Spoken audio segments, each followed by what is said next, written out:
अब सबसे पहले समझना ध्वनि किसको कहते हैं, वर्ण किसको कहते हैं। ध्वनि, वर्ण और अक्षर, इन तीन बातों को समझना पड़ेगा। ध्वनि और वर्ण ये लगभग समानार्थी है। ध्वनि क्या है, कुछ भी हमने बोला, जैसे ये हम इस पे ये चलाते हैं,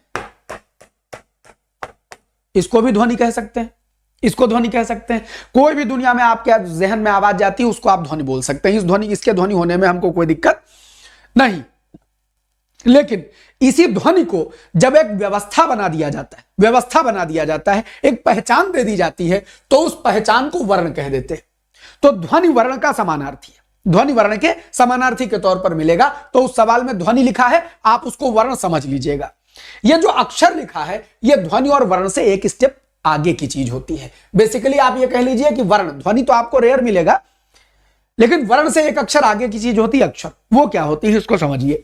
तो देखिए, जब आप स्वतंत्र रूप से, जब आप कहते हैं आ, देखो ये क्लास क्वेश्चन आंसर के साथ कंसेप्ट की क्लास है। एक निवेदन करता हूं, यदि आप सच में हमारे छात्र हैं तो मैंने एक निवेदन किया था कि आरओ पेपर का जो एनालिसिस वाला वीडियो है उसमें जाके कमेंट करिए। अब आरओ की कोई चर्चा यहां नहीं, अब आगे वाले एग्जाम की तैयारी, पूरा आगे वाले एग्जाम की तैयारी। अब आपको यूपीपीएससी देखना है, आपको सीसेट देखना है, आपको सिपाही देना है, आपको बीपीएससी देखना है। हमारे यहाँ एक काम होता है, खत्म हो जाता है, हम पास्ट से चिपके नहीं रहते। हमारी मेहनत पूरी खत्म, हमने पूरा प्राण लगा दिया। अब मुख्य परीक्षा के लिए तैयारी करने आइएगा। और जो आंसर की दे दी है आरओ की, अब आखिरी बार बोल रहा हूं, उसके बाद आरओ पर चर्चा नहीं करेंगे। जो आंसर की दे दी है हमने आरओ की, वो मिला लीजिए। जब आंसर की आएगी आयोग की तब उससे मिला लीजिएगा। आपको पता चल जाएगा कि इस यूट्यूब के बाजार में सच कहने वाला आदमी कौन है। इस बीच हम कोई चर्चा नहीं करेंगे, ठीक।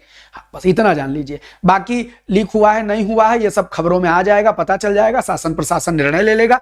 इस पर भी हम लोग यहां चर्चा करेंगे तो इसका कोई फायदा नहीं होने वाला। तो अब कोई चर्चा नहीं। ये जो बेचारे हमारे बच्चे सिपाही के लिए पूरी शिद्दत से लगे हुए हैं, इनको अगर तुम्हारे कमेंट से परेशान हुए, ठीक नहीं होगा। चलो, आ ई।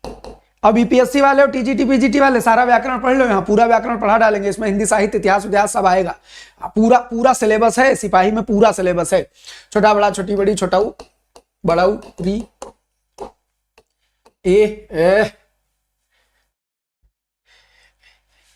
ए ऐ ओ औ अंग आह औक्का चा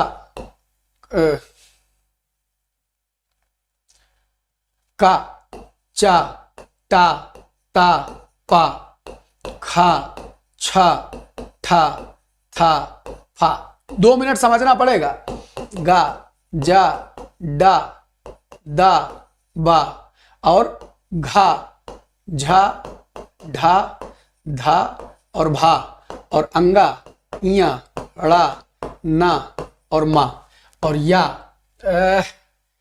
राइटिंग नहीं ठीक। या रा ला वा शा शा सा हा छा त्रा ज्ञा और श्रा।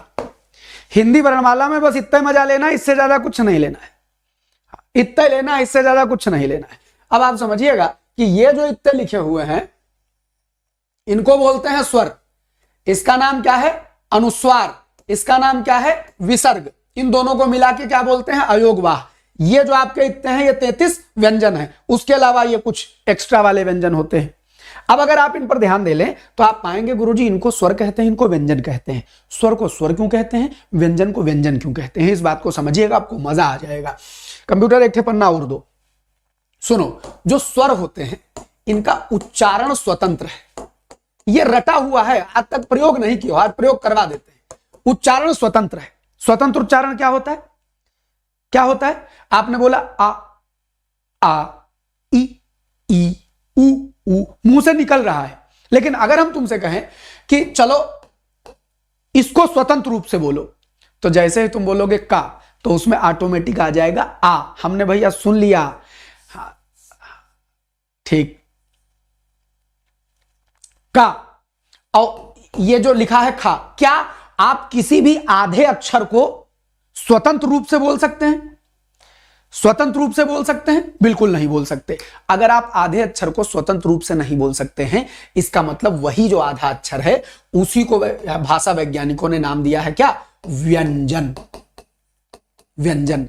कोई भी व्यंजन, ये जो आप यहां देख रहे थे, कंप्यूटर एक पन्ना दिखाओ, ये जो आप यहां देख रहे थे, ये जो काखा गाघा नंगा लिखे, ये बनावट है। असल में ये आधा का होता है व्यंजन। असल में आधा खा, आधा गा, आधा गा, आधा चा, आधा छा, सबके नीचे हलंत लगा है, सब आधे आधे होते हैं। इनको आपकी जब आपको बोलना है तो आपको इसमें छोटा आ लगाना पड़ेगा। भैया कांस्टेबल की पूरी हिंदी ही पढ़ाने जा रहे हैं, तुमको सबको कमेंटें करने से फुर्सत नहीं मिलती है। हमको क्या लग रहा है तुमको हम यहां बदकही कर रहे हैं? हम ये बदकही कर रहे हैं, ज्ञान का प्रदर्शन कर रहे हैं। ये पुलिस वाला पढ़ा रहे हैं, बीपीएससी पढ़ा रहे हैं, ये टीजीटी पढ़ा रहे हैं, व्याकरण पढ़ा रहे हैं। तुम सुनो तो नहीं, आ गए गुरुजी कमेंट पढ़ ले भैया। तनिक धैर्य धर के जब हमारी क्लास में आया करो तो 5 मिनट बैठा करो, देखो चल क्या रहा है, कुछ काम है का चल रहा होगा, सुनो तो। अब ये क्या लिखा है? ये आधा अक्षर है, इसी को कहा जाता है व्यंजन। और ये क्या है? ये है स्वर। और आपको पता है ये जो स्वर है यह भी वर्ण है, और ये जो व्यंजन है यह भी वर्ण है। जब इस आधे का को आ मिल गया और ये बन गया, अब इसको कहा गया अक्षर। अब इसको कहा गया अक्षर। अक्षर माने क्या? जब वर्णों के मेल से कुछ बनता है, जब वर्ण मिलता है, मतलब किसी स्वर से, वर्ण और स्वर का सहारा मिल जाए। इंडिविजुअल ध्वनि है, ये क्या है? वर्ण है, ध्वनि है। और भाई स्वर स्वतंत्र ध्वनि है और व्यंजन परतंत्र ध्वनि है, गुलाम ध्वनि है। इसको अपना उच्चारण करवाने के लिए, दुनिया में अपनी पहचान करवाने के लिए स्वर का सहारा लेना पड़ेगा। और जैसे ही किसी व्यंजन को किसी स्वर का सहारा मिलता है, वो पूरा हो जाता है और कहा जाने लगता है अक्षर। अक्षर, यहां से कंसेप्ट निकलता है हिंदी में, उस कंसेप्ट को कहा जाता है वर्ण विच्छेद। ये जो मैं आपको 15 मिनट शुरू में पढ़ा दूंगा, 20 सवाल हैं, ऐसे चुटकी बजाते हुए कर ले जाओगे बिना रटे, तो इसलिए सुन लो। वर्ण विच्छेद, यहीं से निकलता है कंसेप्ट वर्ण विच्छेद का। गुरुजी वर्ण विच्छेद क्या बला है ये भी समझा दीजिए। आपको ये बात समझ में आ गई कि अगर अलग अलग अक्षर लिखा है, स्वर अलग लिखा है, व्यंजन अलग लिखा है, तो इसको वर्ण या ध्वनि बोलते हैं। और जब स्वर से व्यंजन मिलता है और कुछ नया बनता है तो उसको क्या बोला जाता है? अक्षर। यानी वर्ण और ध्वनि छोटी इकाई है और व्यंजन वो अक्षर उससे बड़ी इकाई है। तो अगर तो कोई तुमसे कहे कि वर्ण क्या है या ध्वनि क्या है, तो कहना ये थोड़ा छोटा है, इससे बड़ा कौन है? इससे बड़ा होता है अक्षर। अक्षर से बड़े कौन शब्द होते? इतना तो गणित पढ़वे करे हो। जिसकी तरफ चोंच हो वो कौन है? छोटा। जिसकी तरफ मुंह खुला हो वो कौन होता है? बड़ा। अच्छा, वर्ण है, ये अक्षर है। और ये क्या है? इसके ऊपर क्या बनते हैं? शब्द बनते हैं, पद बनते हैं, और आगे की बातचीत होती चली जाती है। फिर वाक्य तक पहुंचेंगे धीरे धीरे। शब्द के ऊपर क्या होता है? शब्द के ऊपर पद होता है। पद के ऊपर क्या होता है? पद के ऊपर वाक्य होता है। ये है पैटर्न। तो वर्ण ये अलग अलग अलग अलग लिखे जाएंगे तो वर्ण है, और जब इनको मिला दिया जाता है, किसी आधे अक्षर में मिला देंगे तो क्या बन जाता है? अक्षर। तो वर्ण और अक्षर का बेसिक कंसेप्ट समझ में आ गया? समझ में आ गया। अब वर्ण विच्छेद एक बला होती है।